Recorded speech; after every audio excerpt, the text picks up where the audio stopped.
Hello. The day of this episode's release is Super Bowl Sunday in the States. This is a good time to talk about sports ball on Doctor Who literature. Super Bowl Sunday, this year, Super Bowl 58, is the biggest sports day of the year in the United States, the day of monster TV ratings where it costs $7 million for a single 30-second TV ad. Legends are made with those ads. The Super Bowl games themselves used to routinely end in lopsided blowouts like 38-9 or 55-10 until about 25 years ago, when almost every game seems to miraculously be up in the air until the very final play. This year's game between the Kansas City Chiefs, one of the best NFL teams of the past 5 years, and the San Francisco 49ers, one of the best NFL teams of the last half century, are playing in America's biggest betting event, an estimated $23 billion economy, and they're playing outside of Las Vegas, America's gambling capital. The game this year has added cultural and political resonance, as one of the Chiefs' best players is dating Taylor Swift, the most famous woman in America, if not in the world, herself a billion-dollar economy, who, as big as the NFL is, plays concerts in more NFL arenas and in front of more fans per year than any single NFL player does in any given season. America's right wing is on edge with the ascendance of this left-leaning power couple, and while I've deleted Twitter, I have learned through cultural osmosis that various self-described alpha males, that's a term no one would self-apply where I come from, are peddling conspiracy theories or threatening boycotts. None of that will alter the game's bottom line by a single penny. Super Bowl Sunday is America's biggest secular holiday. But I'm not here to talk about the NFL. Myself, not really a football fan, and these days the Super Bowl is the only game that I watch each year. New York City's two former NFL teams both decamped to New Jersey decades ago. Most NFL team owners are repugnant people. Read up on Jerry Jones or Robert Kraft or Woody Johnson sometime for some horrific details. And yes, there really is a billionaire, courtesy of that hard-earned generational wealth. His real name is Robert Wood Johnson IV, and he really does go by Woody Johnson. Most of this about the NFL is not important, with the exception of Taylor Swift. What is important is that word, sports ball. It's a word you often see online in the sci-fi fantasy community to impugn sports. Sports, multi-billion-dollar industries like American football, soccer, basketball, hockey, or what used to be the big three sports, which now really don't register but are still out there somewhere, baseball, boxing, and horse racing. Not to mention Donald Trump's favorite sports leagues, the UFC and the WWE, as if all of this can be condensed into one single dismissive word, sports ball, then ignored by our fantasy and sci-fi fandoms.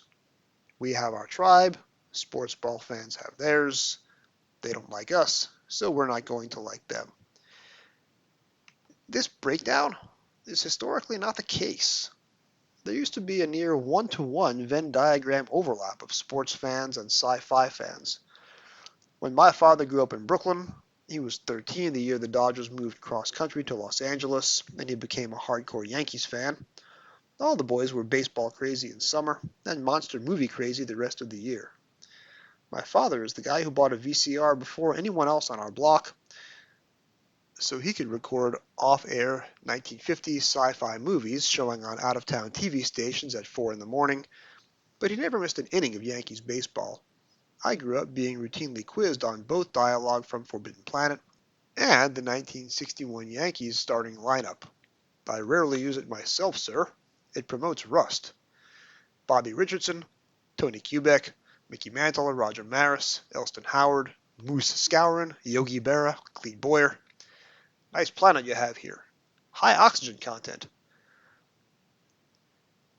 And people of my father's generation and younger generations continue to mix both fandoms.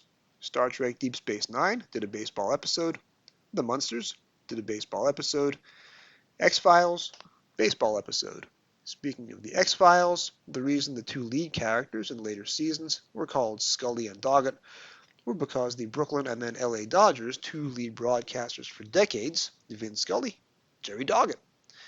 Star Wars author Jason Fry, he of multiple nonfiction books, and also the novelization of Episode 8, a movie hated by the same people who are boycotting the Super Bowl because Taylor Swift was going to be there. Jason Fry is also one of the most prolific and best known and earliest bloggers about my favorite sports team, the New York Mets. Me, I've been acknowledged in both Doctor Who books and the 1998 edition of the Baseball Prospectus, and I'm a dues-paying member of the Society for American Baseball Research. Their publications, by the way, are the baseball equivalent of Obverse Books' Black Archive series. So for me, there's no sports ball. There's no tribal allegiance to one fandom or the other. I am here for both. Super Bowl Sunday will find me recording both a Trap 1 episode about 1960s Doctor Who, and then watching the game and the commercials. Later this year, the family is making an extra long pilgrimage so that two of us can go see Taylor Swift live in concert. Let's play ball, and let's get to it. Direction point!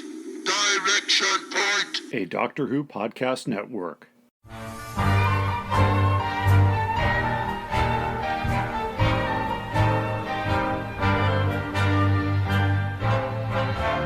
hi everybody.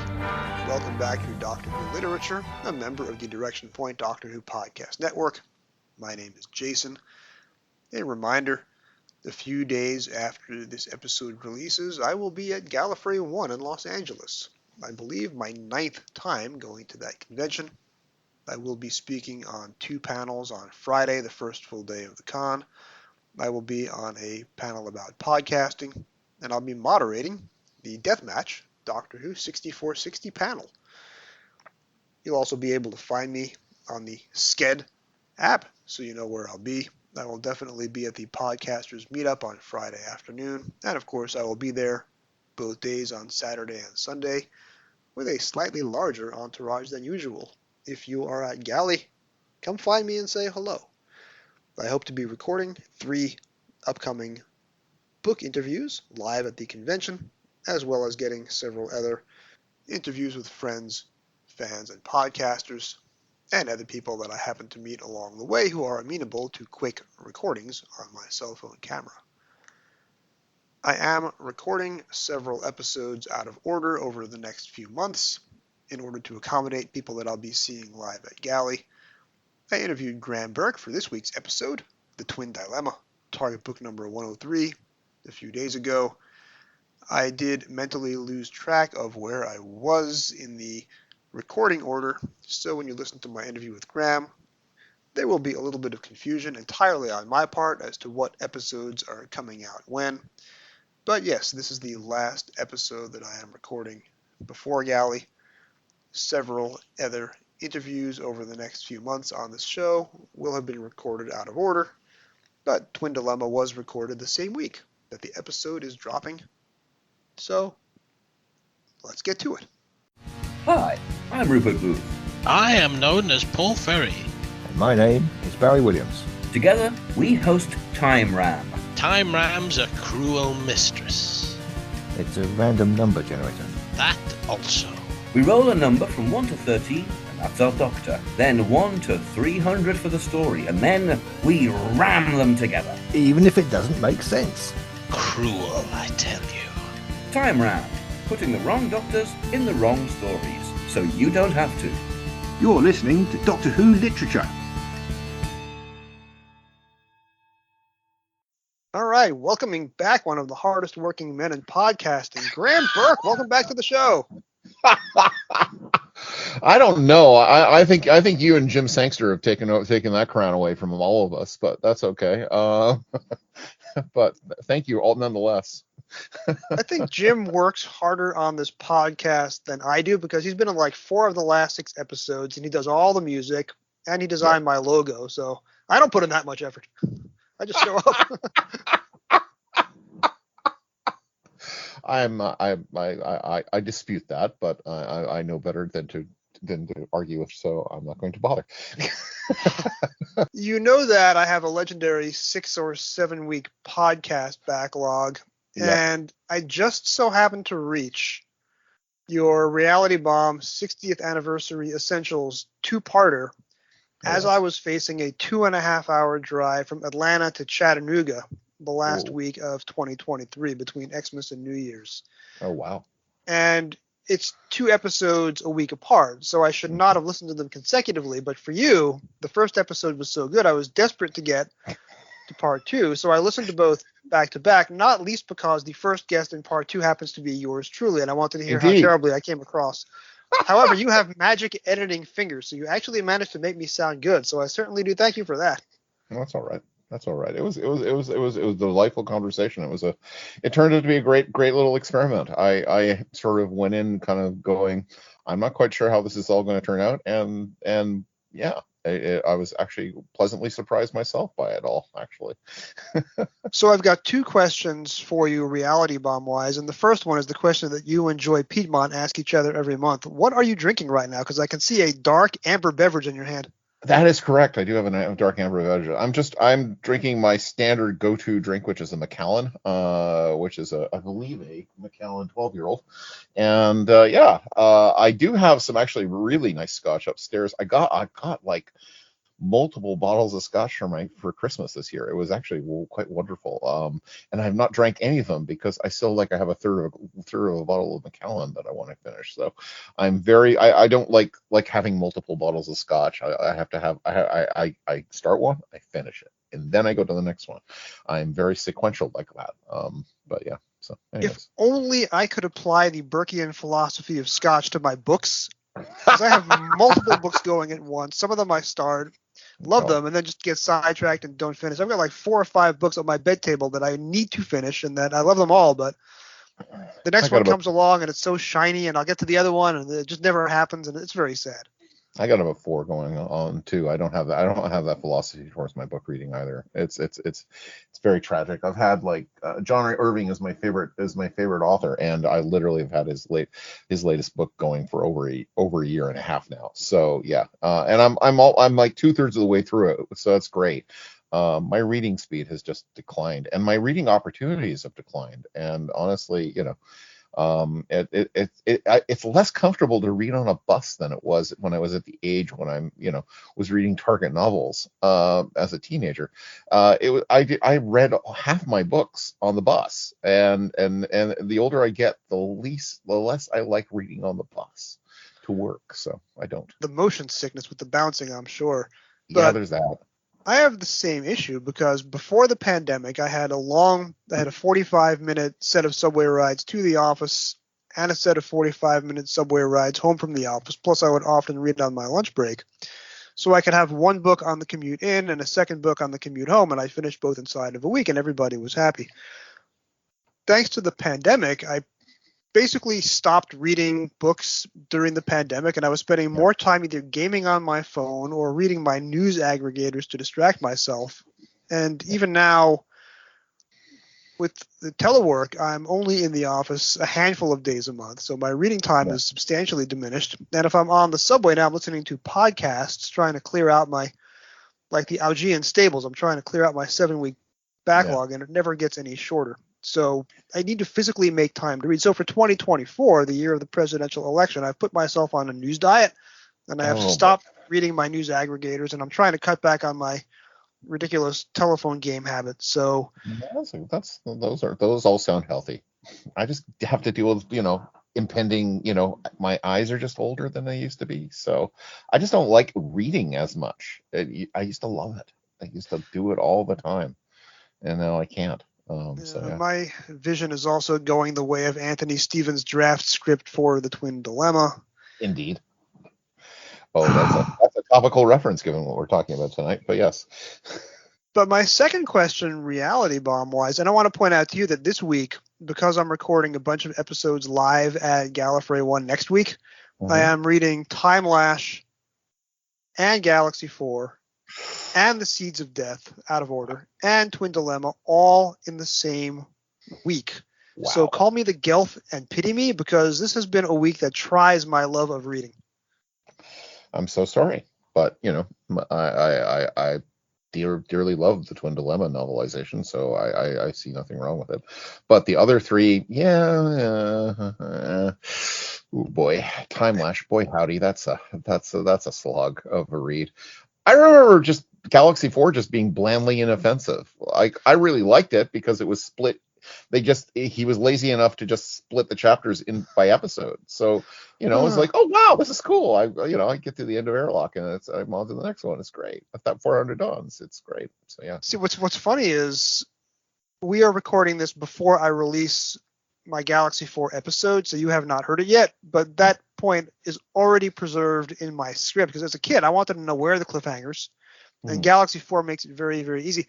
The prose is not bad. It's not like Terrence Dicks level sparkling, but there's just so much casual misogyny in the book. So there's lots of really wicked lines about what William M. thinks of the female species, and that's true.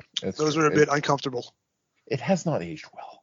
I will admit that. I did do a thumb through it recently, and I was like going, ooh, that's unfortunate. And my guest for that one will be Stacy Smith. So I'm very curious to know what she is going to think of it / what she already said on last week's show. That is an odd choice for her, I have to say. I didn't even know she liked this particular novelization. She wanted to do one for each Doctor on this show, and this was a story that was only available as telesnaps, and then the surviving episode comes out and blows us all away. So I think she'll have a lot to talk about. No good. Well, I look forward to hearing it. And to my listeners who have already heard it, we hope you enjoyed it. We hope you enjoyed it. So what was the idea for your Essentials episode? It's 10 segments per episode, 20 segments total for the essential episodes of Doctor Who's first 60 years. How did that come to be, and how did you find your guest? Oh gosh. Well, it wasn't my idea. I will freely credit that. It actually is an old friend of ours, Richard Salter, and my friend Scott Clark. They did a fiction fanzine called Mythmakers.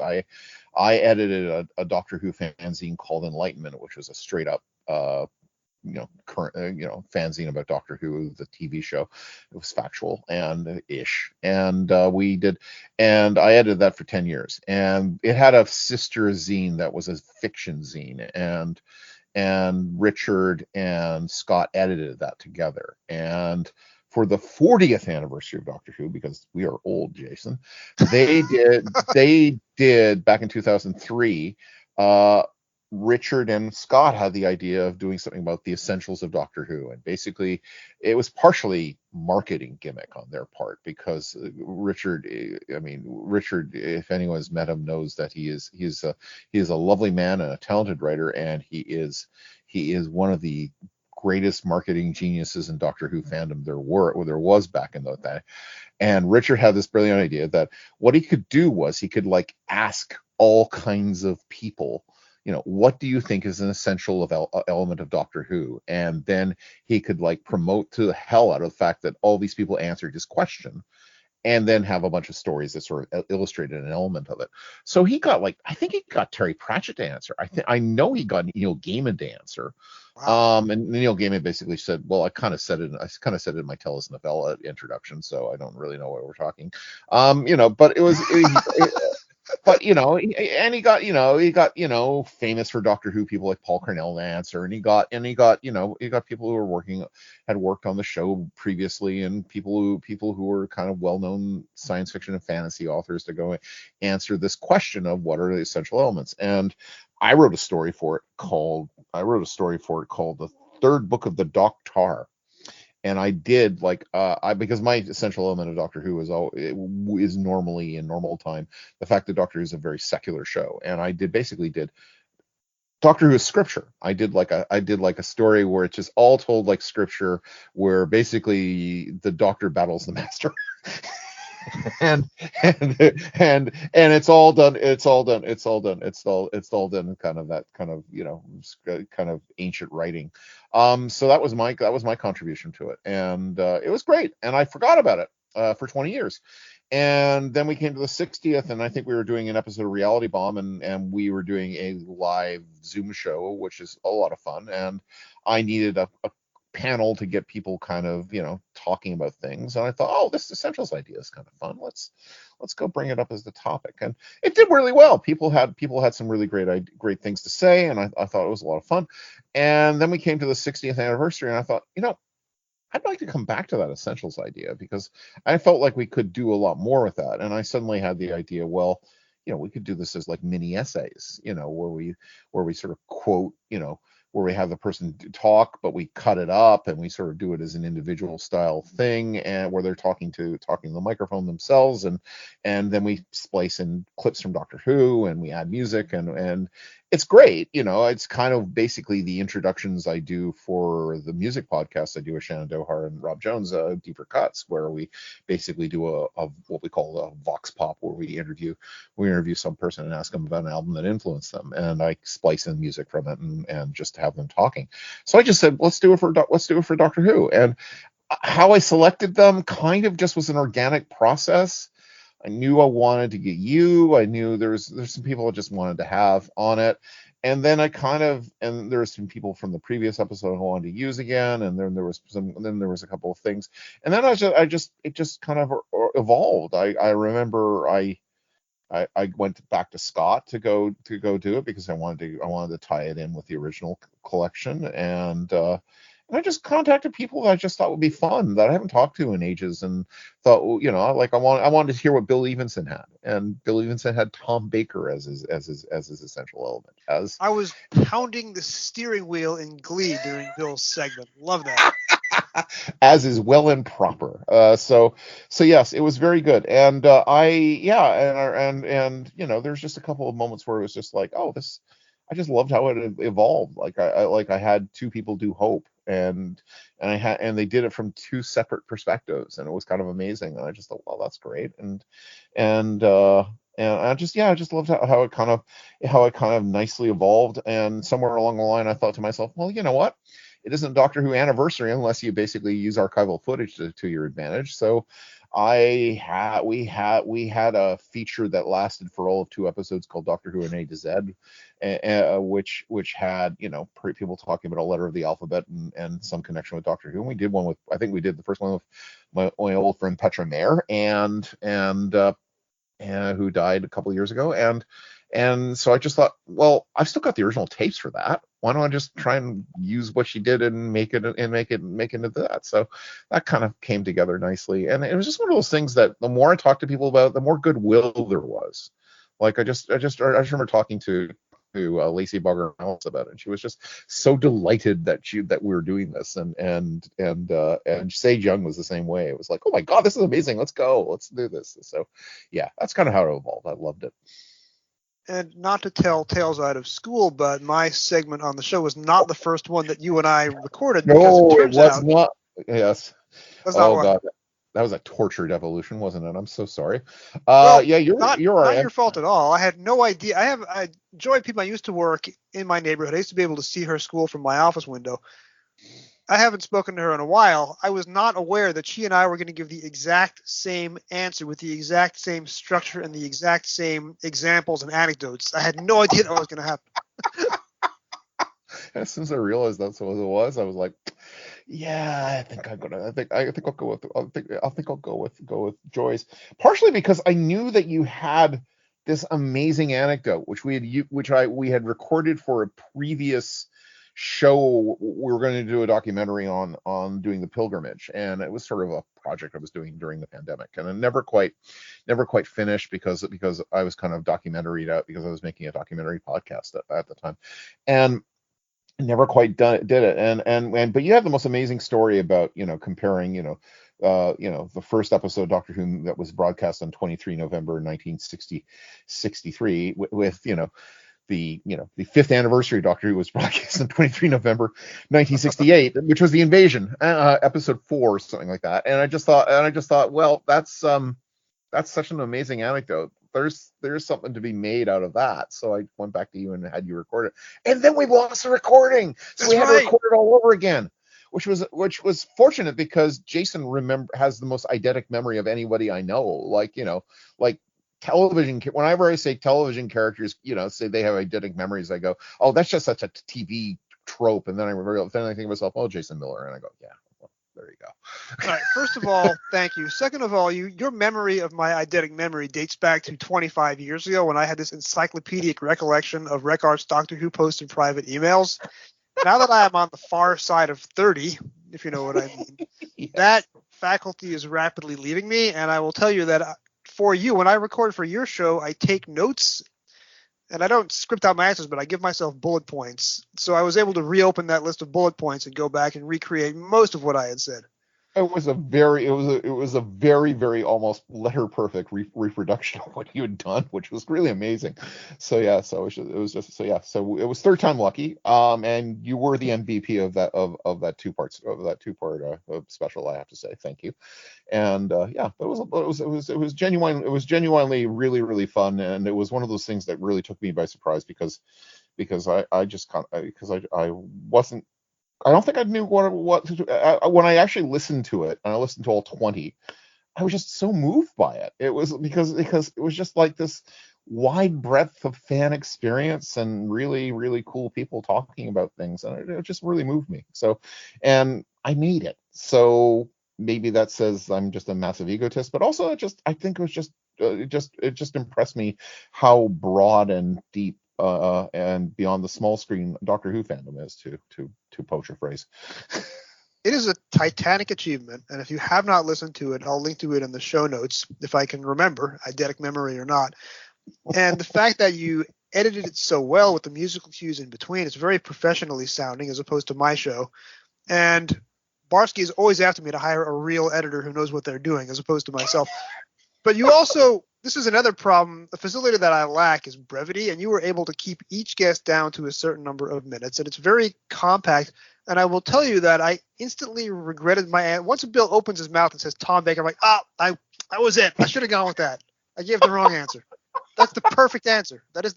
Tom Baker is the essential element of, all due respect to everybody who came before and after. That's the answer. That is the answer right there. Yeah, as soon as he said it, I was like, oh yeah, that's just absolutely perfect. And it was one of those ones where, I tried to keep myself out of the interviews as much as humanly possible, but that was one I just had to be in it right from the get-go, because it was just like I was so taken by surprise by it. I felt like I needed to be there to be a stand-in for the listener. We are all stand-ins in Bill's life, and it's his journey, and we're just along for the ride. It's true. My wife has spoken to like 2 people in Doctor Who fandom extensively over the years, and it is you and Bill, which is very, very strange. She always inquires after you and Bill, which is hilarious. Oh, and Kim Rogers, but that's because they watch The Bachelor. But but you and Bill are the only like 2 men in Doctor Who fandom that she ever asks me questions, and asks how you both are doing. So and I will likely go upstairs and when I finish this recording, and she'll say, oh, you talked to Jason, how is he? So yes. So. Hopefully you guys make it back down to New York, or I make it to Canada at some point, and we can all, 3 of us, hang out. Either would be lovely. Yes, but yes, we're hoping to come to New York, I think, this spring. So watch this space. Absolutely. So we're about almost 20 minutes into this hour-long conversation, and we've managed to avoid the subject. So I will preface the next bit, and I've been doing this a lot lately, and I'll have to stop at some point, but I'm going to dip into Darren Mooney's The 250 podcast, and I'm going to ask you the 3 questions that he asks all of his guests about every movie on the show. But instead of asking if this belongs on a list of the 250 greatest movies of all time, since we're at the 60th anniversary, does the Twin Dilemma, the TV story, belong on a list of the 60 greatest Doctor Who TV stories of all time? Absolutely not. It's placed at the bottom of the Doctor Who 250th.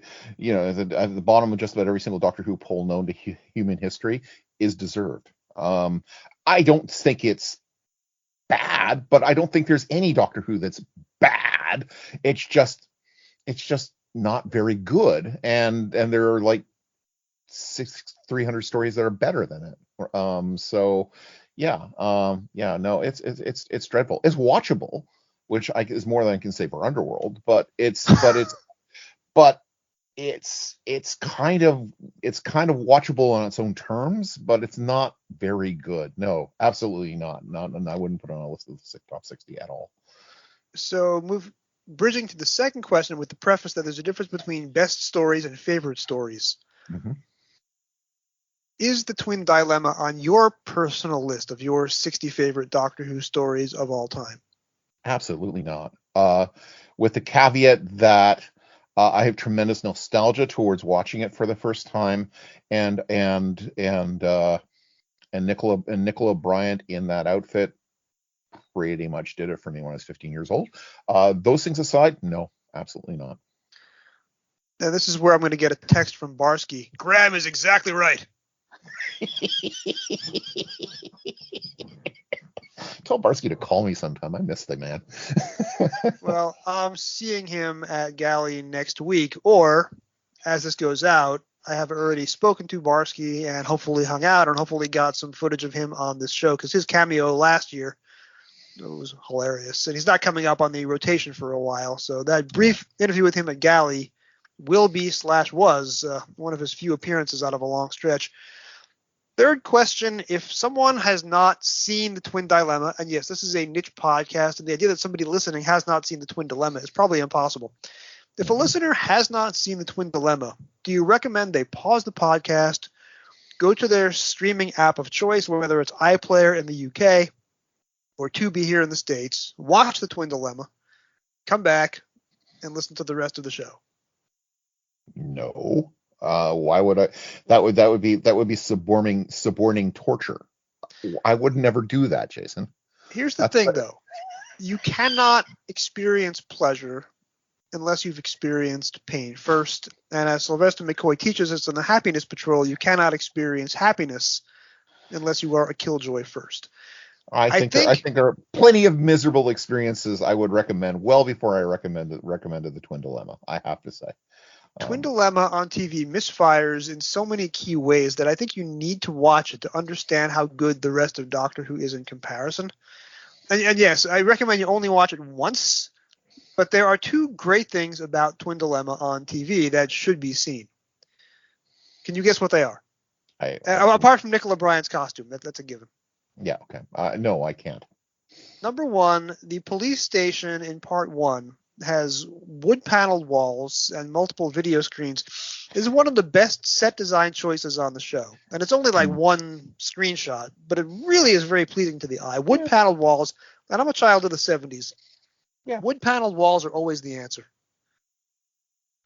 Okay, so the counterpoint on the design front is the fact that when the computer the two twins are playing is basically a mechanical version of Pac-Man from about 1982. It isn't even a video game version of it. It's actually one where you kind of move an LED light that's got sort of a certain number of spaces, and it lights up depending on which direction you move the thing in. I remember this because I went to a private school for a year, and one of the kids had it, and they played it like incessantly, and it was shaped like an arcade box, and they actually use it as like the computer screen on that thing. So yes to that, and also yes, as Nick Abadzis once pointed out to me, to the fact that the spaceship effects are actually quite good. So like the actual spaceships are actually quite cool looking. But yeah, then they use Pac-Man. And the second point in its favor, we think of Colin Baker the way that he has looked for most of his adult life. We think of him the way that the camera doesn't exactly flatter him in Trial of a Time Lord a couple of years later. He is in his early 40s. He is in great physical shape, and he literally leaps over a sofa in part 2. Very few doctors up to that point in the show's history were capable of that sort of athleticism. And it's great to see him young and in his prime, and the future is ahead of him. And he doesn't realize how much pain this show is going to bring over the next few years, but this is his moment. I don't dispute that, actually. The thing about the Twin Dilemma is that I don't think it's particularly good, but I don't think it's like, I think it's actually enjoyable to watch. When you watch it, it's fine. I get through it, it's done, and then I turn it off and I go, what the hell did I just watch? But while I'm watching it, I'm enjoying it. And one of the things I do enjoy is how much Colin Baker is putting into the sort of energy he's putting into it, as you say. That is great. I will grant you that. I don't think he particularly has a sense of what character he's playing, and I think there's a few things that are off with that. And I think Colin is about a season away from actually kind of zeroing in on what a good Doctor portrayal is. But yeah, the energy he's putting into it is undeniable. And he was not served by having to report to JNT, who never knew what he wanted out of the character and gave some bonkers ideas. According to our mutual friend Shannon Patrick Sullivan's website, Brief History of Time Travel, the idea for the Doctor and Perry to hate each other was a JNT idea, which may have to go down as the worst idea in the long, sad history of bad ideas. And then Eric Sayward, who spent much of season 22 passive-aggressively sniping at the choices that Colin Baker made playing an assassin in Blake 7 a few years earlier. So he was hamstrung by the fact that the two people running the show had horrible ideas for his character. So he didn't necessarily have a fair shot at playing the Doctor he wanted until Big Finish 20 years later, and now he's one of the most favorite Doctors ever. I have a more complicated and nuanced response to that. Let's say complicated. I mean, nuanced is in the eye of the beholder, I suppose. I think on the one hand, I think the problem is that you can only react to a reaction once and then you do it. And I think we had the same problem in the modern show. We managed to get out of that scrape a lot better, but the thing is that when they cast Peter Davison, they were casting against Tom Baker. They were casting against, this older, very imposing, larger than life figure with a young, very naturalistic, very kind of instinctive actor who was very, very who was very lovely and pleasant and just brought beaming intelligence and charm to the role of the Doctor. I'm a tremendous fan of Peter Davison. He's one of my favorite Doctors. And it's a great idea. And then and kind of like the same way that they really cast Matt Smith to contrast against David Tennant, when you've got the same person doing it again, you're having to react against a choice that you made to react against someone else's casting, and that becomes more problematic. With Peter Capaldi, they could have hit a bad skid. They pulled out of it, and to a certain extent, I think they came up with some of their better ideas in Capaldi's second season. But with Colin, the reaction against reaction was, I don't know, let's give him a costume that deliberately crashes. Let's make him deeply unpleasant. Let's have him be angry and fight against and be arrogant. And it's not so because it contrasts with Peter Davison's sweetness. It's not a very good conception. I think it's the worst possible starting point for casting a Doctor. I also think, and okay, I'll take the mail for it, guys. I also think Colin Baker is miscast. I still think he's miscast. I think he is a brilliant character actor. I think he is very good at taking any script that he's given and just sort of giving it life and giving it at us all, and it's amazing. I don't think he necessarily is a lead. He doesn't necessarily approach a lead role with that sort of overall conception of the character, and this is how I'm going to do it. Peter Davison's Doctor is given some very unpleasant things to do. Like when he's has to just go take a gun and go hunt a Dalek mutant in Resurrection of the Daleks. When he gives back the gun to the soldiers after that hunt is over, he holds it like it's a live snake. It's yes. A very, very deliberately nuanced choice on the part of that actor to sort of say, no, my character doesn't like violence generally. He will go do it, but he doesn't. Colin's like, oh, I'm told to go pump the cyber with things. I'd do it again and again. I'd stand over him. Like that's literally a quote from an interview with Colin Baker and me. He just went for it because that's what the script was given to him. And I kind of feel like this myth of he was underserved by his scripts until Big Finish came back is basically it's a myth, because I think really what the deal is that Big Finish was written by people who really desperately wanted to redeem Colin Baker's Doctor. Not because I think Colin Baker played it any differently. He was just given scripts where he didn't have to do things. So sorry about that. You're gonna have to bleep that. But yeah, that's basically what I think is the deal. And I think he's a marvelous actor. I think he's a tremendous elder statesman for Doctor Who fandom in general. I think there is no one better at a convention. I just think he was really miscast from the get-go. Jim Sangster made a very good point on this show a while back, or maybe it was a private conversation. I can't remember anymore. So much for that. I'll memory. be together with Jim. I understand that, believe me. So with season 17, they lost the last episode of the season because of industrial action. With season 20, they lost the last episode of the season due to industrial action. Yeah. If they lost the last episode of Peter Davison's final season due to industrial action, then Peter Davison doesn't get a regeneration story. And that is why Peter Davison bows out with the penultimate story of season 21.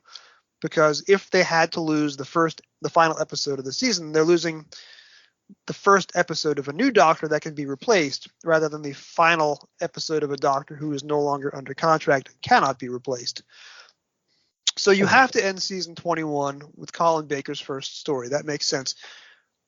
The two things that leave such a sour taste in your mouth as you go to a 10-month hiatus before season 22 is the strangling of Perry, which is literally the worst choice the show ever made. Yep. And the N-word and the Celestial Toymaker not being a choice, but rather an actor going off script. And the other problem is the episode ends with the Doctor sneering at Perry. I am the Doctor, whether you like it or not. And the natural response is she should have punched him in the face with the right cross, but instead she smiles, which is poor scripting, poor directing. And you all this is happening over the span of 8 days. All 4 episodes air, and then you have 10 months to go before the next season. You're like, wow, I don't think I like this show anymore. Had 2 other people, other than J&T and Sayward, given us a first script for the Colin Baker era, regardless of whether or not Colin Baker is the right choice for the lead, we are much more charitably inclined to him. Perhaps. It's hard to say. Like, if had the Twin Dilemma been the first episode of the 1985 season, would it have been a better thing? Part of me would like to say yes, because it might have given Sayward more time to figure out a script, given Anthony Stephen was dying when he wrote his draft, and when his typewriter exploded was his excuse to the production office. Yes. So, I think there's a lot going on that with Anthony Stephen that, maybe may have been rectified, and maybe Sayward would have taken a greater hand in the thing. Maybe we could have gotten a script that was like the novelization, which I love. That's all entirely possible. On the other hand, the counterpoint is we waited till 1985 to start Colin Baker era.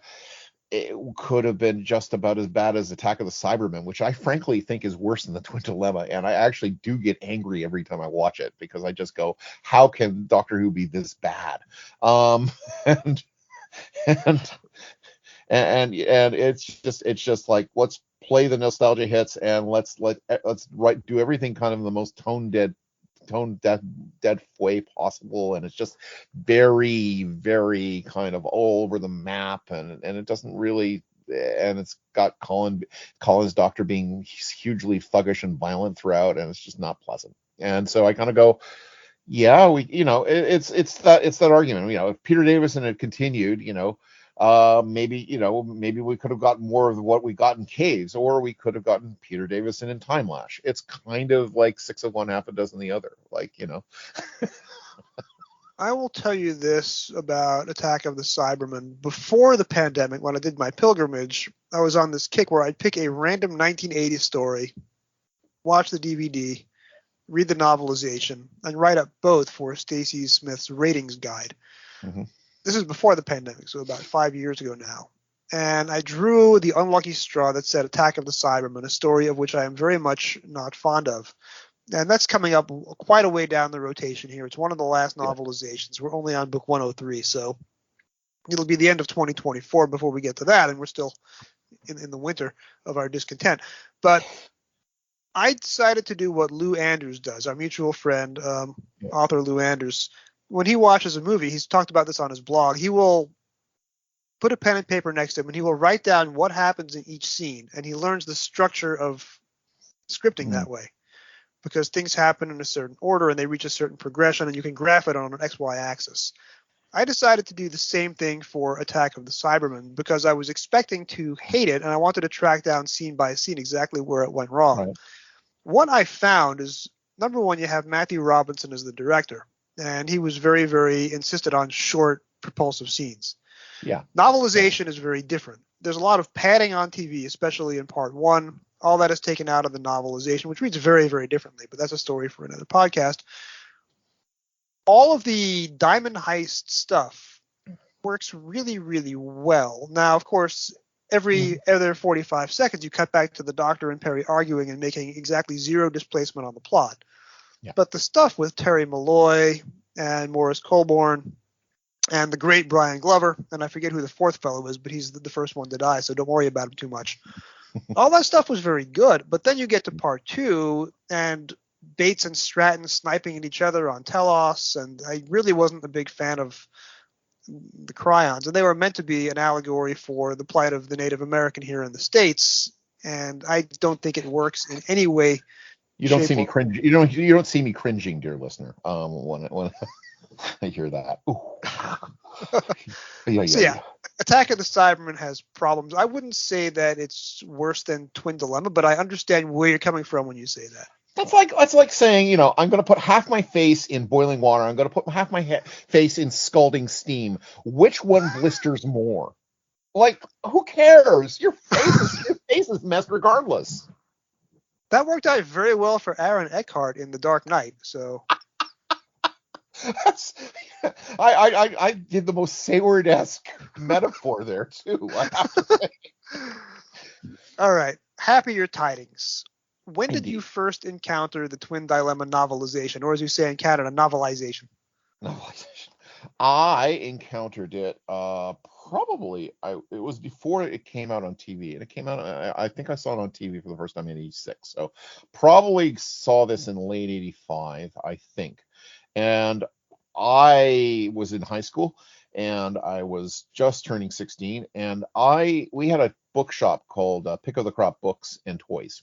And they had like kids' toys upstairs, and they had a kids' bookshop in the bottom, and they had all the Doctor Who books. And I bought the War Games there in 1984, and it was like one of the first Target novelizations I bought with my own money, and it was wonderful. And so, anyways, they had the Twin Dilemma there, and I was like, ooh, it hadn't aired on PBS here. I hadn't seen it. I had seen the Two Doctors. I had a friend of mine give me like a 7th generation copy of it from the BBC.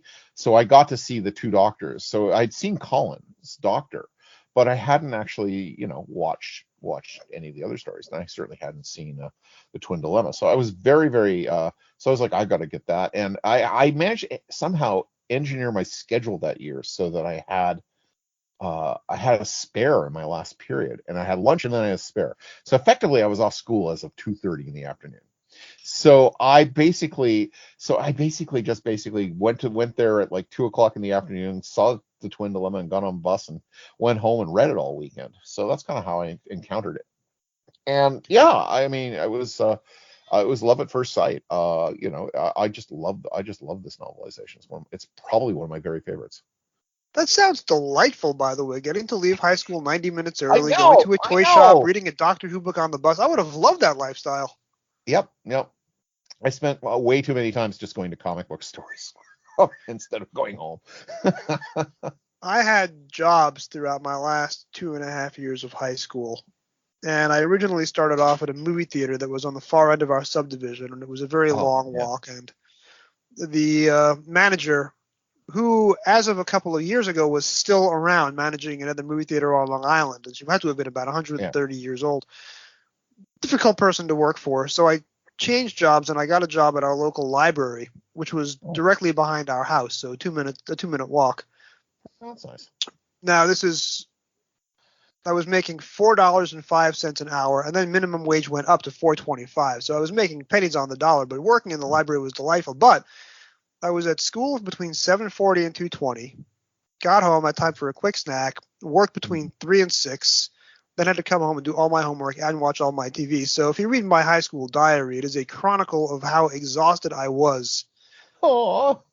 And only getting about 6 hours of sleep a night, which inculcated some pretty bad habits later in life. But I also, if I wasn't working 3 to 6, I was working the closing shift 6 to 9, which means you come home, do your homework, go to work and miss most of your TV, and then come home and have a late dinner, and that throws off your circadian rhythm.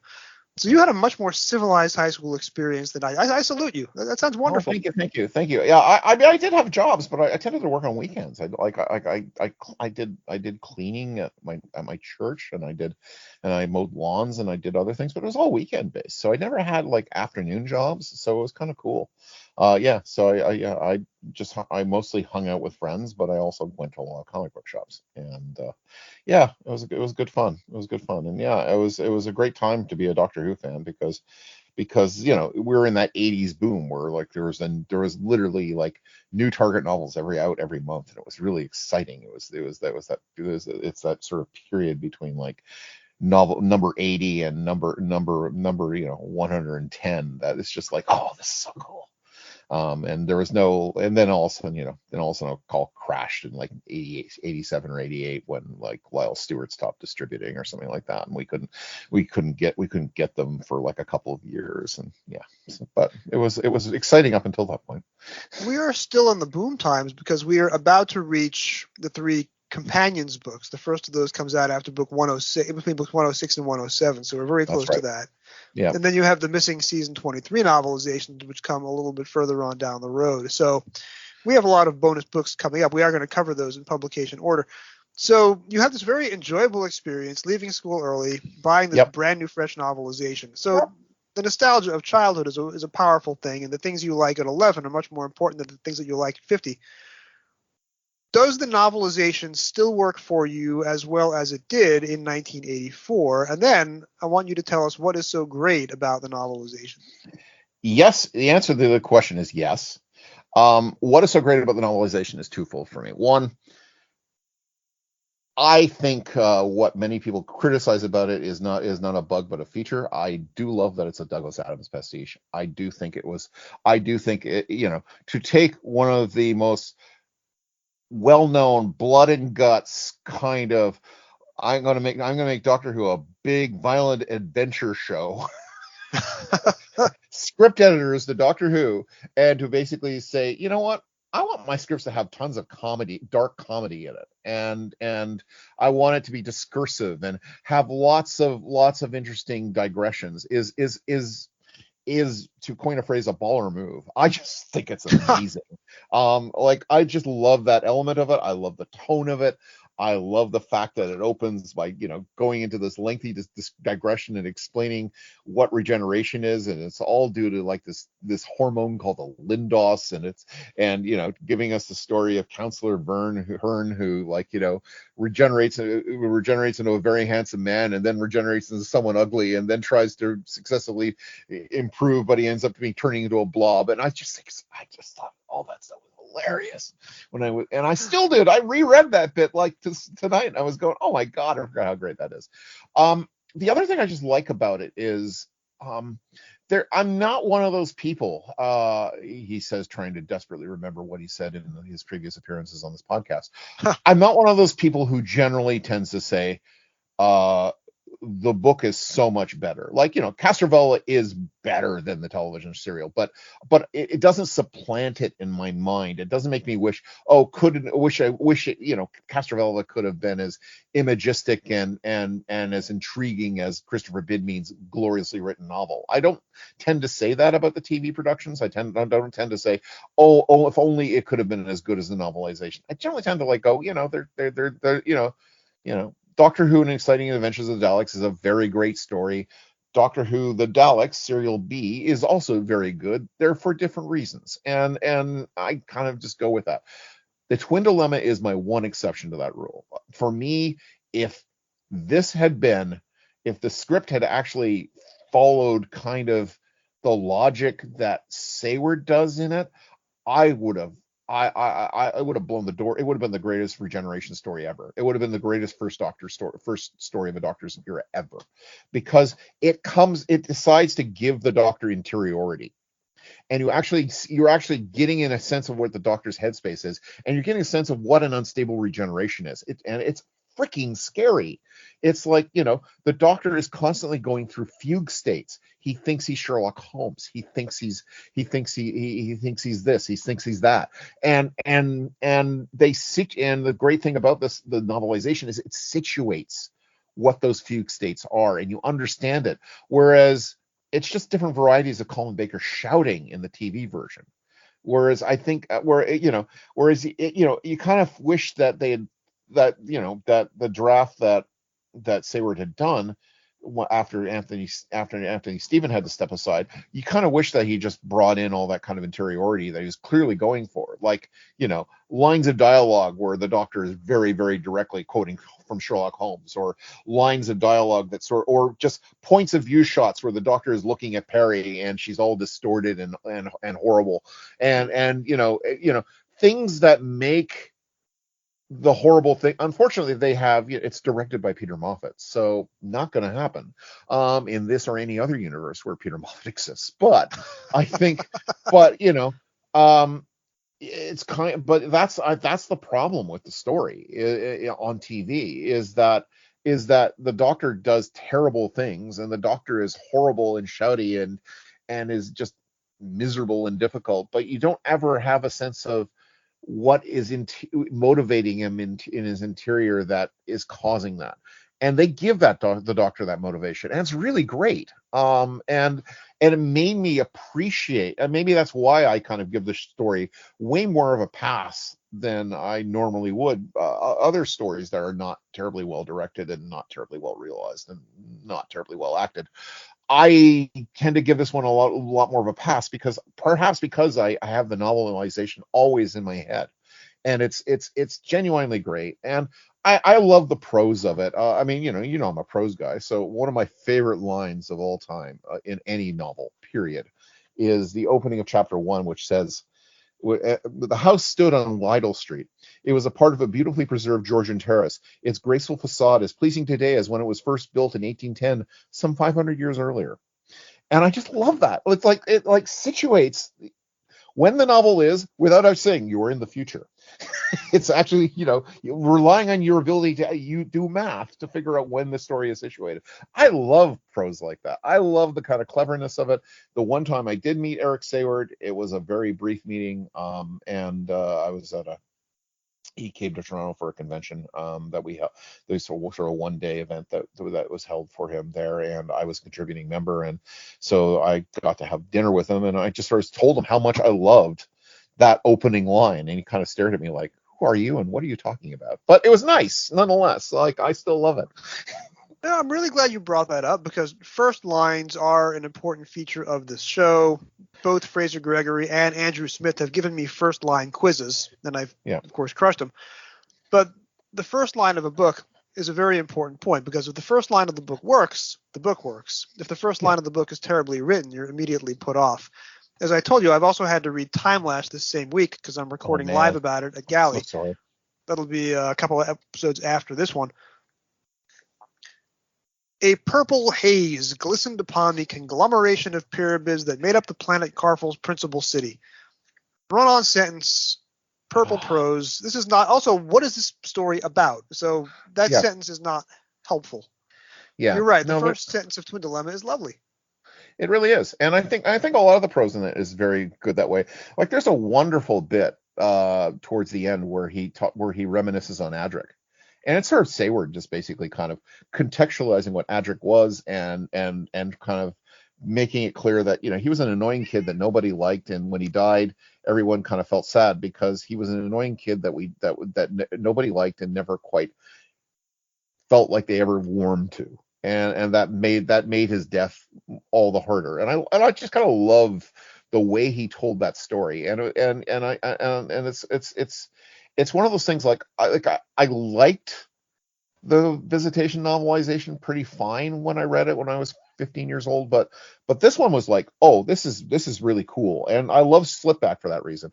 I'm not big on Attack so much, but this one and Slipback are really great. I really felt like he was like he was just enjoying the idea of basically writing a novel for the sake of it, and I kind of appreciate that. I think the first paragraph of Visitation is equally strong because it's a wilderness Oh, yeah. scene and it's a fox hunting a smaller animal. That's And true. the first paragraph concludes with the sentence, "It was the first kill of the evening." And that's the story right there, because pretty soon 3 humans are about to be killed by the pteroleptals and their androids. There's a line that is so good that Eric Sayward reuses it in the 21st century when he's writing his novelization of Revelation of the Daleks. That's true. That's true. I have 2 reservations about this book.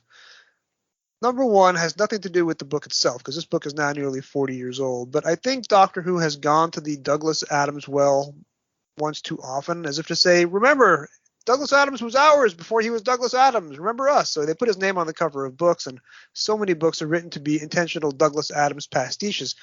You can only do that so many times, and if you have 10 books come out over a period of years that are all Douglas Adamsing, I just don't think it works. Eric Sayward got there first. So Yeah. I think that criticism doesn't apply to him. So my second reservation is a more valid one. Every story in this book, and there's a lot of digressions. There is the Time Lord who regenerates too many times. There is the professor who turns himself into a bottle of Voxnick. Every anecdote has a cynical black comic ending that results in somebody dies. If you are an anecdote in an Eric Sayward book, you better take out a healthy life insurance policy for your loved ones. Again, it's funny. I know that, and I as soon as you said it, I nodded, but I also kind of went, yeah, but I like it. I like the mordantly comic side of it. It's funny because when I read Evil and Waugh for the first time when I was in university, and I read it without knowing that Sayward basically filched from the loved one for Revelation of the Daleks. But when I read it, I just kind of also saw another literary source for Sayward, because there's, I just love that kind of mordant black comedy, and I think it's fine when it's just I'm just reading his stuff, but that's fine. Like, I read certain authors for certain things, and I read certain authors to get this kind of a sense. I'm doing that even in the modern days. Like, I read a James Goss novel because he's going to have interesting kind of Adams-ish, but more Adams adjacent kind of popping of ideas and fizzing, and I love that about it. And I read a Gary Russell one because I love reading the kind of straight ahead adventure story that I'm going to get with him, and it's very kind of Terrence-y pastiche. I just, it's not. So I kind of like, with Sayward, I was kind of like, I like the Visitation fine. I found it very functional. I found it, but it has to have great prose, but I just love his darkly comic ones. I love, and for me, I love the Twin Dilemma. I love Slipback, and as near as I can tell, Slipback is basically just this massive atmosphere of pus and dark corridors, and it's just, the radio story is terrible. I hate it's really rubbish, but the novelization is brilliant, and part of that is just that he just decides to write his own novel and then bolt this Doctor Who story on the end of it. So yeah, I'm not bothered by that, I guess that was what I'm saying, Jason. I understand what you're saying, but I just don't care. My favorite American TV series of the 21st century is Better Call Saul. I've talked a lot about it on this show. Yes. Better Call Saul, in fact, has 2 Doctor Who connections via 2 directors from the first season of the show, one of whom directed An Adventure in Space and Time, and another of whom was married to Verity Lambert. Oh.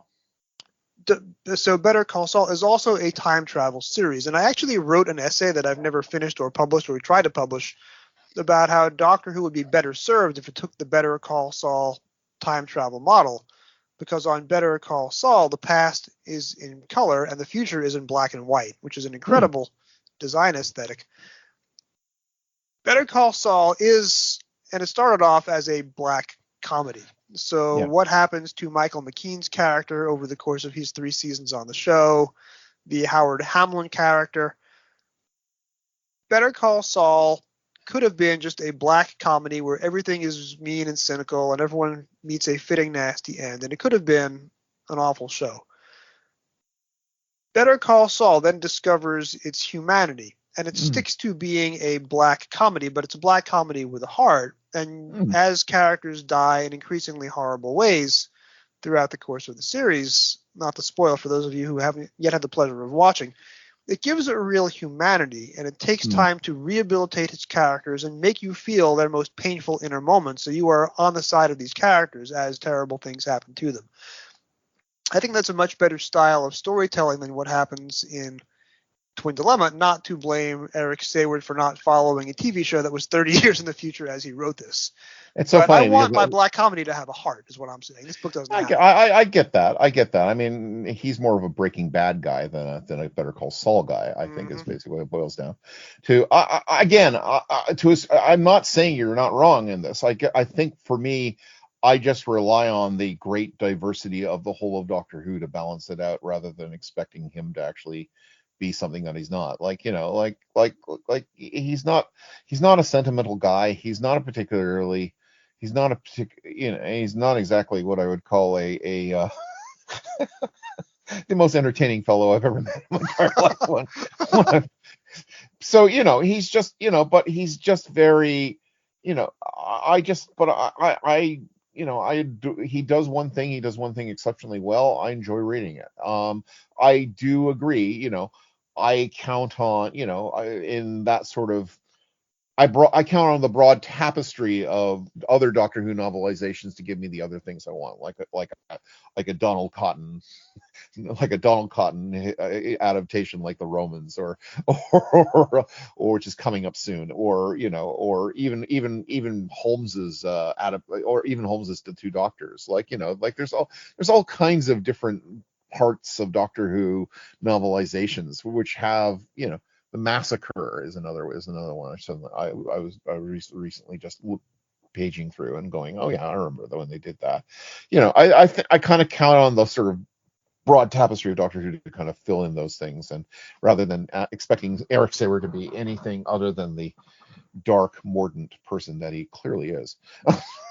And this book does serve a necessary purpose. If you're going to write a book that completely ignores the TV story and shoehorns the plot into 2 chapters at the end, it just goes off and tells its own whimsical story the rest of the time, this is the story to do it too. If you were to read a straightforward Terrence Dicks 4-square 12-chapter novelization of Twin Dilemma on TV, even if Terrence wrote it, you would never get past chapter 4.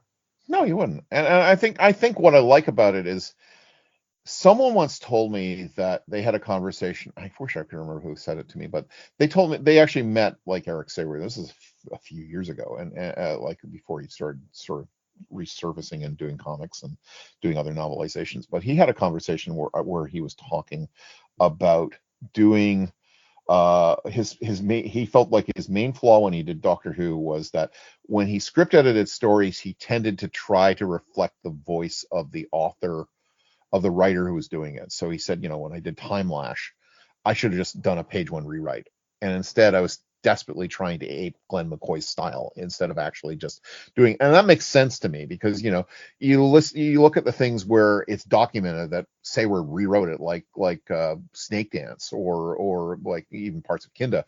He's really desperately trying to ape Christopher Bailey's style. And so with the Twin Dilemma, I feel like he's hamstrung because he's desperately trying to ape what Anthony Stephen had written in his outline and try and write in Anthony Stephen's style. And Anthony Stephen is actually, like, if you watch his other TV work, like All Creatures Great and Small, he's a very warm and human writer. And I don't really think it was really whatever he had in mind for the Twin Dilemma. It wasn't what Sayward had in mind. I kind of wish that Sayward had just basically taken the safeties off and just written what he wrote in the novelization. I think it could have been so much better and so much more interesting. And all the elements are there. They're just more interesting. Like, I like the fact that Hugo Drax basically does the changing his character every episode like he does in the TV story. It's just more better motivated. and Drax gets more interesting things to reflect on while he's doing it. This, Archie Sylvester is actually a way more interesting character than Jenner plays him. I just love the paranoia that he's clearly living with, and I just kind of feel like he needed to basically kind of write that he kind of needed to be more like Robert Holmes rewriting Pyramids of Mars than Eric Sayward rewriting Anthony Stephen, in my view. Or Terrence Dix rewriting The Mutants. Yes, Yeah. exactly. Yeah. Terrence had this rule that you had 3 drafts, and if you couldn't get it right by the 3rd draft, he was going to write it for you. And that probably should have happened in Time Lash, and it probably should have happened here. But like you say, Eric Sayward wanted to honor the people who submitted those first drafts. I'm sure he'd do that one over again if he could. And he had to do so much work on season 22. I think that Mark of the Rani and Two Doctors are the only stories that he wasn't writing himself every single page. I think so, yeah. I think tremendous so, burden on him. He was supposed to be at Galley next week or last week, depending on your point of view. But he canceled, so I had a lot of questions to ask him, and sadly that will not be the case. But Kevin McNally will be there, so maybe I'll get Kevin McNally to autograph my book. Oh, that'd be great. I mean, I'm kind of glad that Kevin McNally had this great resurgence in Drax. In Flux, because I feel like he was owed, and he is like easily the best thing about Flux. So I'm kind of very delighted that he's actually going to Galley. So. I should point out that I've been recording 4 interviews out of order. This episode is going out Super Bowl Sunday, so before I go to Galley. So stay tuned next week for the first of my live Galley episodes with Stacey Smith. But yes, I am sorry that Eric Sayward is not going to be there. Matthew Waterhouse is going to be there, and I'm very excited about that. Oh, I'll be good. He's always good value as an interview in my opinion, and I think especially in the past 10, 15 years, I think he's kind of reconnected the fandom in a way, and I think he's kind of developed like his novel is not for everybody, but I did enjoy large swathes of it, so I kind of feel like I do kind of feel like I'm glad he's kind of figuring that part of his life out, so yeah, I'm glad he's back in the fold. And what's in store for you, Graeme? What are we going to be seeing from you in the coming weeks and months? At this point, just doing Reality Bomb, I think, is mostly what's up. There is talk about me going back to the world of Doctor Who biography, but it's very, very early days. We're still having some chats. I will be in the book that they're doing on the DNA of the Philip Hinchcliffe years that Cutaway Press is doing. For various reasons, the biography with Philip didn't quite happen, but so they decided to do essays and tribute of him, and they're using the interviews that I did for it. So, which I'm very pleased about. Gary Russell's doing a bang up job on editing it, so I'm really, really looking forward to seeing how that turns out.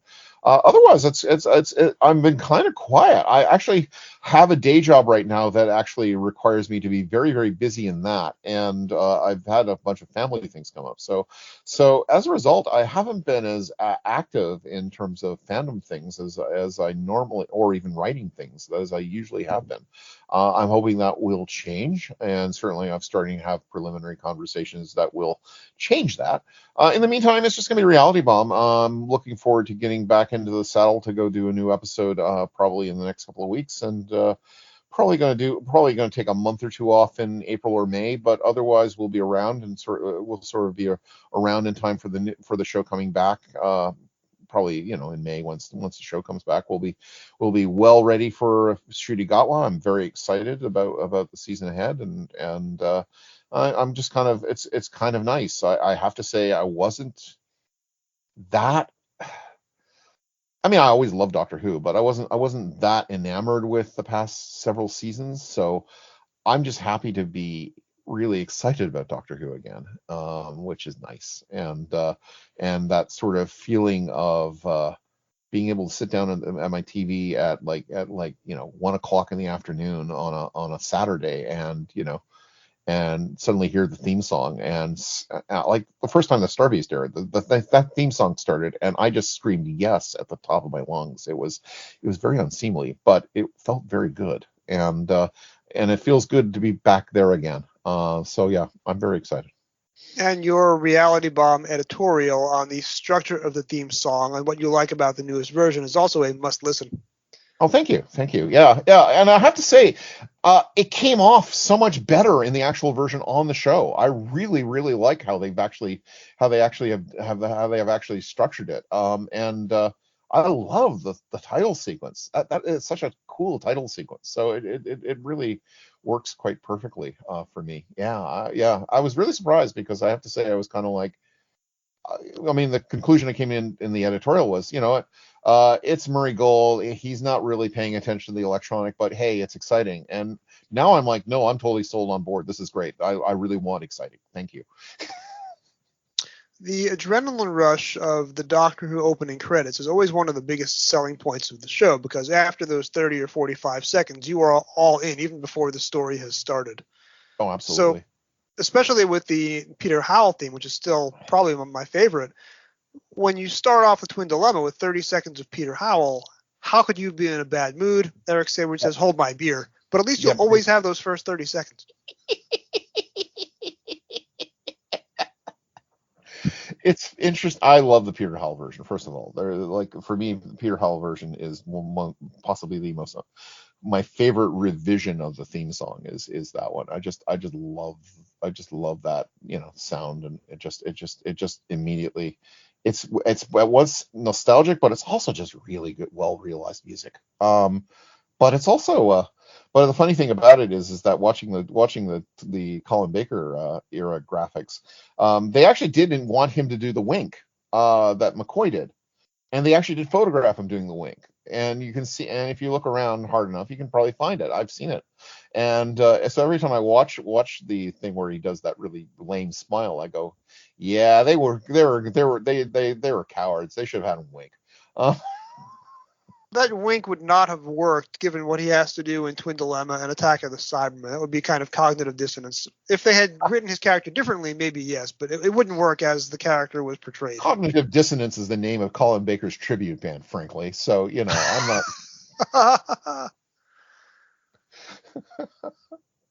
All right, well, Graeme, I want to thank you so much for taking time out to do this. This was a lot of fun, and I'm glad to hear a positive take on Twin Dilemma, even if we can't quite salvage the television story. Yeah, that's all right. I mean, I'm sure there's someone around. I mean, I give it you touch on my friend Ari. He's a giant defender of the Twin Dilemma, not the actual TV version. He thinks it is utterly brilliant, and I have spent many Shabbat meals arguing with him about this, actually. So I will happily put you in touch with him.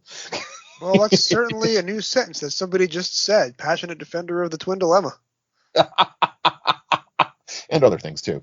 But well, tonight is Thursday. Shabbat is tomorrow, so I imagine he's not available until Saturday, but put me in touch. I will. Anyways, it is always a delight, Jason. It's always so much fun to talk to you about Doctor Who. So, yeah, thanks for having me on.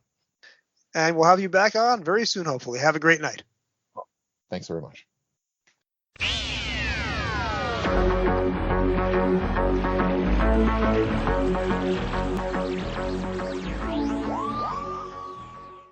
Doctor Who, The Twin Dilemma by Eric Sayward. Televised as The Twin Dilemma. Teleplay by Eric Sayward from a draft by Anthony Stephen, and with ideas suggested by Ian Levine and John Nathan Turner. Screen credit to Anthony Stephen. Televised in March 1984. Paperback release date March 13th, 1986. Target book number 103. Cover artist Andrew Skilleter. The Doctor has regenerated, having sacrificed his fifth persona to save Perry's life. But things are not going well. On this occasion, the process of regeneration is by no means smooth for the even-tempered, good-humored Fifth Doctor has given way to a rather disturbed and unsettled successor. In a particularly irascible moment, the new Doctor comes dangerously close to committing a shocking crime. Overwhelmed with guilt for his violent behavior, the repentant Time Lord decides to become a hermit. How do you solve a problem like the Twin Dilemma? How do you take Classic Who's acknowledged worst episode ever and turn it into a book that people will buy, let alone read? This is a scary but also somewhat liberating prospect. To date, Eric Sayward's only other novelization has been The Visitation, episode 70 of this podcast, which was an excellent traditional book. The Visitation followed its camera scripts to the letter and weaved in mature and nuanced prose. And it was based on a pretty good story, at least as I rate them. But Twin Dilemma on TV is not a pretty good story, and its camera scripts were presumably a mess of crossouts, corrections, and deleted scenes. So it's not a surprise that Sayward produces a book that bears no relation to the tone and style of his first one. Instead, he ignores both the TV plot and script for Twin Dilemma and goes the full Douglas Adams with a satiric, mocking book that spends 80% of its time on acerbic tangents and the rest of its time having the main characters comment on how absurd is the plot. This causes problems structurally because the TV plot is wafer thin, coming into play really only at the end of Part 3. But the novelization is so front-loaded with Sayward's Adams-esque riffs that by the time he reaches the big plot revelation, he's already used up most of his allotted page count, and there are very few pages left with which to address that, well, plot, such as it is. Now, you do not blame Eric Sayward for going the experimental route. Don't get me wrong. If there's any Doctor Who TV story that deserves to be ignored and to have a very different book, Twin Dilemma is that story. I don't necessarily love the end result of the novelization for reasons that Graeme and I discussed earlier, but I do love that the Target book line takes risks like this and goes so out of left field, to use another sports ball metaphor. Chapter 1 is a self-contained short story about a man named Archie Sylvester, a character played for 2 scenes on TV by Dennis Chinnery, a.k.a. Garmin from Genesis of the Daleks, and also an American merchant ship captain in 1965's The Chase. Sylvester, in the book, and only in the book, is a brilliant mathematician who hates his twin sons and has been encouraged by his psychiatrist to plot their perfect murder, purely as a therapeutic exercise. He lives in an expensive Georgian mansion in 24th century London, is addicted to an alcoholic beverage called Voxnick, and is having an affair with a woman whose husband rings his doorbell and breaks his face at the end of the chapter. And by the way, I missed a trick earlier when asking Graeme about his beverage for the night. Forgot to ask him if that was Voxnick he was drinking. Now, of course, none of this Archie Sylvester material matters by the final chapter, Chapter 10, but it is bold and different, especially for a regeneration story where you would think you'd want to meet the Doctor on the first page. Chapter 2 is largely an irreverent, again, firmly tongue-in-cheek look at Time Lord regenerations, owing much to the first 5 Douglas Adams penned minutes of Destiny of the Daleks than to anything else in Doctor Who ever. The story of Councillor Verne and his regeneration misadventures is comically awful, but taken literally not the kind of true story you want in your Doctor Who headcanon. The 6th Doctor complaining about the just regenerated 5th, feckless and effete, sounds like Sayward being cruel and spiteful about Peter Davison. But Sayward is not kinder to Collins' J&T selected wardrobe. Quote, now it can be said that the Doctor's taste had never been haute couture, but the jacket and trousers which he had decided suited his new persona should have warned Perry of something. They were the choice of a maladjusted personality. And by the way, in a book with terrific chapter titles, that is Chapter 2, The Maladjusted Time Lord. Later on, Perry laments of the Doctor's new volcanic personality, quote, she now wished he had killed her. At least that would have been quick. That's a funny sentence, but not warmly funny.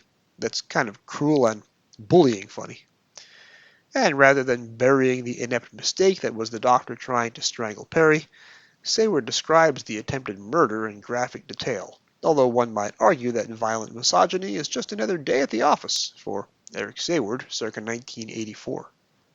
Saward doesn't get to the earliest origins of the TV plot until Chapter 3, but bizarrely chooses to narrate Professor Edgeworth's abduction of the Tidal twins through the eyes of a ginger tomcat, spending a couple of pages explaining why cats are the most intelligent creatures in the universe. Well, no argument there. Speaking of which, say hi to Smudge, who is literally lying across my keyboard, trying to attack my hand as I record this. In the same chapter, Perry remarks that if the Doctor wants to seek hermitage in a deserted place, he should choose, quote, downtown New York. Now that paragraph hasn't aged well. Downtown hasn't been desolate for a long time. Regards, the guy who works in the West Village. Saward reveals, much earlier than on TV, Edgeworth's true identity as Asmael, and secret plan to avenge Gioconda by killing Mestor. The story of Asmael's Time Lord past is ludicrous, but interestingly, almost perfectly presages the plot of Trial of a Time Lord. We are well into Chapter 5, nearly halfway through the book, when Saward stops Adamsing, temporarily, and gets back to the plot. He rushes through the Part 1 cliffhanger, though this at least has the advantage of eliminating all the woeful TV dialogue of Colin and Nicholas sniping at one another. A later scene where the Doctor drops to his knees and cowardly hides behind Perry and blames his intrusion on her is also axed. So that's actually a good thing. Much of the TV narrative beats are missing. In fact, including the Chamberlain, one of the only interesting characters from the Gioconda half of the story on TV, parts 3 and 4. Listen, young sir, this planet's finished. There's no future here. Shut up. But you don't understand. Here we have a fine craft to take us away from here. Far away. I said shut up. But we must get away from here. He can't fly the TARDIS, but we could learn. I'll take you all. You're a true gentleman, sir. Wait a minute, I remember you. You're the Chamberlain. Yes, that's right, sir. I don't like you. But, sir, I must get away from here. Then I suggest you start walking. Instead, the Chamberlain is mentioned only in one short passage at the end and is arbitrarily named Slarn, a name Saward will reuse later. Also lost in print are the only two non-Perry female roles at Hugo Lang's Police HQ from the Part 1 material. I guess that's what Saward decided was really the problem with Twin Dilemma all along. Its female characters. By the time Saward invents a history for Titan 3, Thou Craggy Knob, which involves people reading Mein Kampf for light entertainment and committing mass suicide, you're almost ready to subject yourself to the same fate, or at least accidentally transform yourself into a bottle of booze. Another Saward anecdote. Better are subtle references to vintage pop culture, such as one to the now forgotten adventure novelist Raphael Sabatini, the muse of swashbuckle-era silent Hollywood. There's a long riff on Sherlock Holmes in Chapter 6, which Graeme told us about earlier, with the Doctor literally adopting the Holmes persona and telling an almost funny story about midwives and childbirth. Also interesting is Perry's observation that the Doctor, should he adopt an evil persona instead, would be impossible to thwart. And that's another prefiguring of Trial of a Time Lord, isn't it? Saward is very casual with the TV cliffhangers. Quite unlike Galaxy 4, he improves the limp resolution to the Part 1 cliffhanger. The Doctor in the book physically disarms Hugo instead of cowering in fear while Hugo merely falls back asleep. However, he removes the Parts 2 and 3 episode endings entirely, which is no real loss to the story. My biggest issue with the book is that it needs a serious resolution, and doesn't quite get one. After all the cynical humor of the first 8 chapters, the plot is shoehorned into the final 2, given, by the way, the MCU-esque names Endgame, Parts 1 and 2. There is a shockingly raw eulogy to Adric, which Graeme kindly broke down for us earlier. Page 117. The Doctor stared at the glass partition which separated Mestor's hatchery from the laboratory area, and allowed his mind to flick through the many pages of his long memory, hoping some half-forgotten incident might jog his inspiration into solving the current problem. But it didn't. All he seemed able to recall were faces and fragments of incidents, some of which he would rather have forgotten. He recalled Jo Grant with her soft, pretty face, framed by her always perfectly groomed blonde hair. He remembered Tegan, Leela, Zoe, and Jamie. Even Turlo, the only companion who had seriously tried to kill him, flittered in and out of images of Nyssa, Romana, and Liz Shaw. But the image that danced most frequently across the history of time was that of Adric, for he performed the most grotesque caper of all, that of the Dance of Death.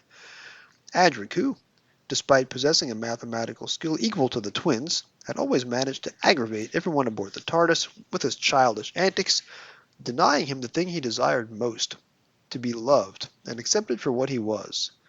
It was Adric who had been killed whilst trying to divert a freighter controlled by the Cybermen from crashing into prehistoric Earth. Stubborn Adric, who had refused to leave the ship and had given his life to help others. It was this memory that the Doctor feared most. Not only had he been forced to stand helplessly by, but the boy had died without the Doctor ever being able to fully praise, help, or ultimately like. It was these feelings that made Adric the saddest and most painful memory of all. The Doctor shook his head as though trying to shake himself free of the unpleasant image. It wasn't the time to remember such things. He had more urgent problems to occupy his mind. But even then, after that quote, we get pointless and ever more tiresome asides right in the middle of what passes for a climax. Quote, Professor Vinnie Mostyn discovers the acid which bears his name, quite by chance, when on an exhibition to the planet Senile 9. You don't even need to finish that anecdote to know that Professor Vinnie, if that is his real name, doesn't survive the paragraph. Nobody survives an Eric Sayward anecdote. This is a very well-written book. I don't enjoy it quite as much as Graeme does, but I like the fact that it takes significant risks with the narrative, and we will see more of that in the coming weeks and months as the Target books go further and further afield from their original remit of preserving the TV stories in amber. The anecdotes show a writer who is capable of focusing his humor, and that page-long, actually a page-and-a-half long section about Adric among the other companions, while may have been receiving a boost from Ian Levine on the names and places, it's really good material. The Doctor never being able to tell Adric that he really liked the boy. I'm not sure if that holds true to the Peter Davison Doctor, but the larger point is it's very good prose and it stands out in a book that doesn't always pay strict attention to what's happening on screen with Doctor Who and the Twin Dilemma. Next time on Doctor Who Literature, we are going back in time from Season 21 to Season 3. We are going back in time to a book that I alluded to earlier in this audio essay.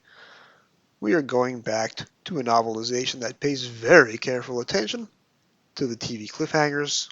A 4-part TV story is reproduced as a 4-part book. Next week's episode is also one of 3 episodes where the interview is, or hopefully by the time they reach you, will have been recorded live at Gallifrey 1 in Los Angeles. It is Doctor Who Galaxy 4. And joining us once again is Professor Stacey Smith.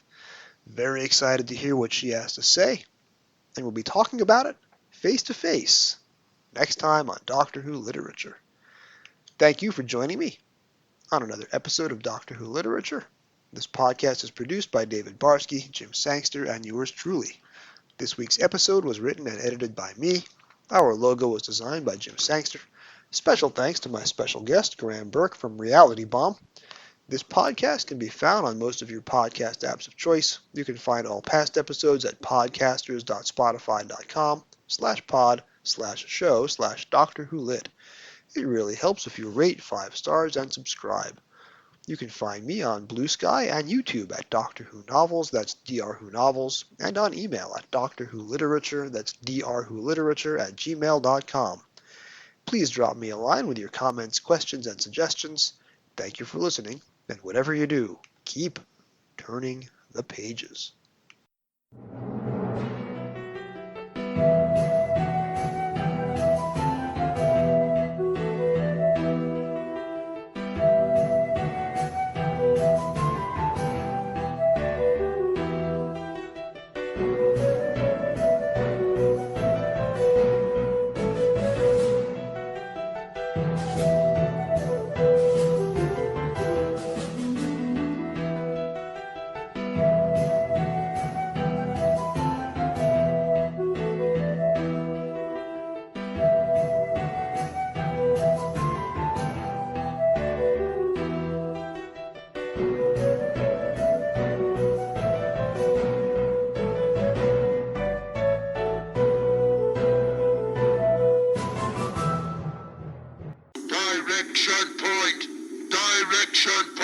a Doctor Who podcast network.